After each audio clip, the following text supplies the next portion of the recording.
Hello. In this video, we will try to learn how to predict the product, possible product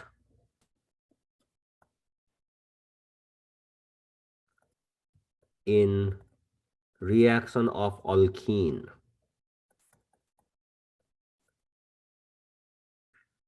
And this topic is a very important topic that is based on chapter 8 about the reactions of alkene.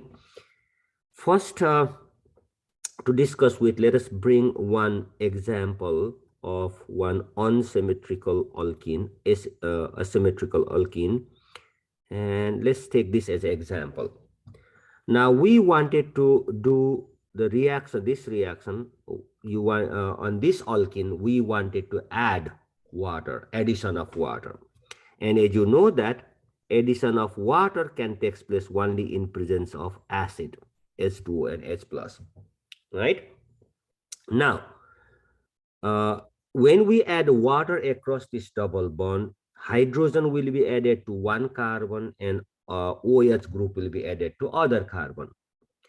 And based on Markovnikov rule that says that when we are adding water across the double bond, hydrogen will be added to the carbon containing larger number of hydrogen. So just based on Markovnikov rule, so this carbon has two hydrogen, this carbon has one hydrogen.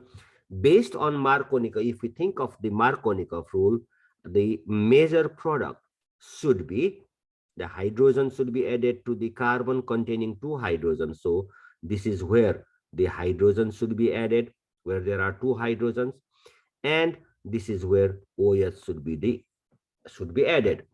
This is what we can consider that as the expected major product.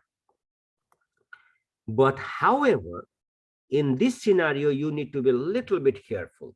Okay, this addition of water in presence of acid takes place by what we call is the carbocation mechanism, because it occurs by carbocation mechanism, the mechanism that follows the formation of carbocation. And there is a, if there is a possibility of rearrangement, that will take place. Okay, rearrangement can happen, therefore this will be only the minor product. Now this is the carbon, that is where there is a, this is the carbon, that is where the possibility of forming the tertiary carbocation. So the OH group, instead of going to this carbon, will be added to this carbon by the rearrangement, possible rearrangement. So the major product in this scenario will be hydrogen being added here, and there is a hydride shift. So the hydride will move here and the OH group will be added to this carbon. This is the actual major product. Actual major product happens here by carbocation rearrangement. Okay, so that is the one very important important information that you need to be always very careful about. Okay, in these two possible product, the rearranged product will be the major product. Now if you wanted to avoid, if we wanted to avoid the rearrangement, we have the way to avoid the rearrangement. But in that case, you need to memorize a reagent. That reagent is one, we call that as mercuric acetate. And of course, this is the reagent. You are adding water in presence of mercuric acetate. That will go by mercurinium ion formation mechanism. So that will avoid carbocation formation. And hence there is no rearrangement of the carbocation. But however, in order to remove the mercury component, you need to do the second reagent that you need to use, that is called sodium borohydride. This is for the reduction, this is for the oxymercuration. So this reaction is called oxymercuration reduction. What does it do? This will avoid rearrangement, avoid carbocation rearrangement. Let's say that way, carbocation rearrangement. Why it avoids that? Because it will go by mercurinium ion formation mechanism. So the result here will be simply, again, but it will follow the Markovnikov rule. So hydrogen will be added to this carbon. So that is where there are two hydrogen will be added to this one, and OS group will be added to this one. So again, it will follow Markovnikov rule, and this will avoid carbocation rearrangement. So this will be the major product. Now still there is other way of adding water in this one. Suppose as a chemist, the challenge for you is, okay, we wanted to add water, and we wanted to add water by just opposite to the Markovnikov rule, anti to the Markovnikov rule.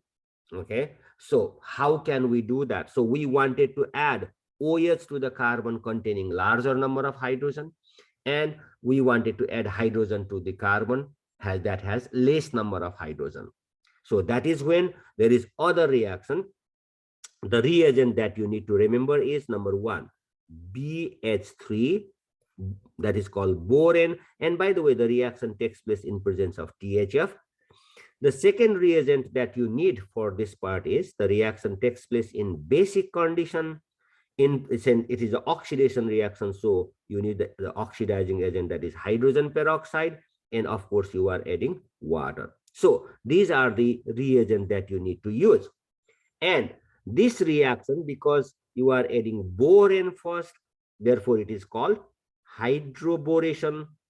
The reaction is called hydroboration oxidation, and that will add water in anti-Markovnikov way. Okay, this will add water by anti-Markovnikov way.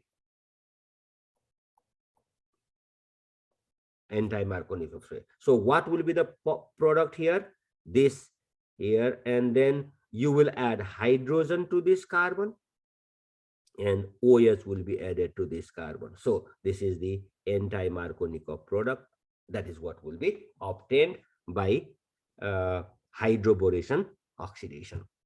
Okay, I hope you understand this part. Now, since I have this page here, I will give one more example related to that. So let me use the new page for this one. That is about addition of halogen. Okay, addition of halogen. So when we have some kind of asymmetric alkene, you are adding halogen. Halogen means you can do the addition of chlorine, bromine, iodine. You can use any halogen. So we can do the addition of halogen. And it's very simple. When we add chlorine across the carbon-carbon double bond, in presence of solvent methylene chloride or dichloromethane, the chlorine will be added to across the double bond. It will go to the single bond. So one chlorine here, one chlorine here. So that will be the product that will be obtained. But again, I mentioned that this is the in presence of dichloromethane as the solvent. The reason for that is, if you use the addition of chlorine in presence of, instead of dichloromethane, if you use water there, if there is a presence of water, then the reaction happens. So this reaction, just addition of chlorine, you can call that as halogenation reaction. Okay, but here, if you use the reaction in presence of water, that is when we call that as halohydrine formation. And if we are using chlorine, that it will form chlorohydrine. And if you are using bromine, that is a bromohydrine. So what is that? Is when you have water present upon adding halogen, the halogen will be added to the one of the carbon. That will be the less substituted carbon, the halogen will be added. And on the more substituted side, the hydroxide group from water will be added. Okay, so the OH group from water will be added to the carbon that has less substituent. All right, that has more substituent, I mean.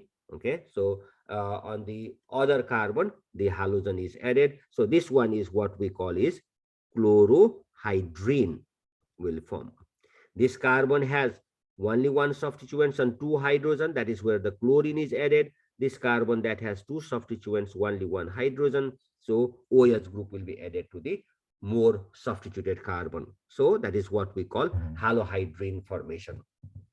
One more example related to that again. Suppose you have, here is a double bond in the 6-member ring. Suppose this is the group. In if you are adding, suppose bromine in presence of methylene chloride as a solvent, then these two bromine will be added. And by the way, this bromine will be added in the trans fashion. Okay, so Br and other will be down like Br like that, or it's enantiomers.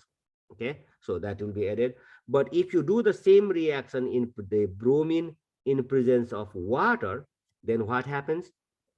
The carbon that has more substituent will have the OH group, and the other carbon that has the less substituent will have the bromine added. So that is what we call bromohydrin will be the form. Okay,